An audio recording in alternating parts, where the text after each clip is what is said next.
দেখো ভাইয়া, অ্যাডমিশনে অনেকেই ভাবে সুন্দর করে নোট করতে হবে। ভাইয়া প্রত্যেকটা লাইন, প্রত্যেকটা ওয়ার্ড যত সুন্দর করে কালার করে লাল নীল সবুজ ইউজ করে করতে হবে, তাইলে আমি ভালো করব। না, অ্যাডমিশনে এত সুন্দর নোট করে ডোন্ট ওয়েস্ট ইউর টাইম, সময় অপচয় করার দরকার নেই। আমরা ক্লাস শেষে তোমাকে এই স্লাইডটা দিব। আমাদের টার্গেট ডিউ 5.0 আমি তোমার জন্য স্লাইডটা সুন্দর করে সাজাচ্ছি, যেন স্লাইডটা তুমি একবার দেখলেই তোমার মাথায় সব চলে আসে, ক্লাসে যা যা পড়াইছি। সো এতে করে তোমার লিখার সময় নষ্ট করতে হচ্ছে না। হ্যাঁ, তুমি লিখবা, কিন্তু কি লিখবা সেটা হচ্ছে বেশি বেশি প্র্যাকটিস প্রবলেম লিখবা। খাতার আনাচে কানাচে চিপা চাপায় লেখা পুরো উড়ায় লাবা। অল্প একটু জায়গা নিয়ে হাতে হাতে লিখবা, ক্যালকুলেটর ফেলে দাও, জাস্ট লিখবা, খালি প্র্যাকটিস প্র্যাকটিস প্র্যাকটিস।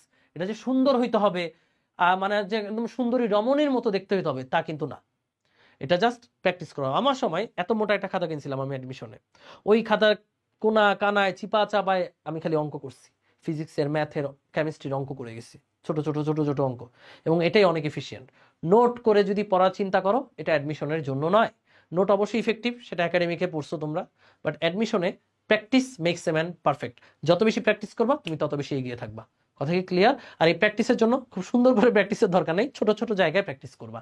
কারণ যখন তুমি ভার্সিটি এক্সাম দিতে যাবা, তখন তোমার প্র্যাকটিস করার জন্য বড় খাতা দিয়ে দিবে না, তোমার ওই কোয়েশ্চেনের মধ্যেই প্র্যাকটিস করতে হবে ছোট ছোট জায়গায়। সো সেটা অভ্যাস করো, সেটা যে যত ফাস্ট রপ্ত করতে পারবা সে তত বেশি এগিয়ে যাবা।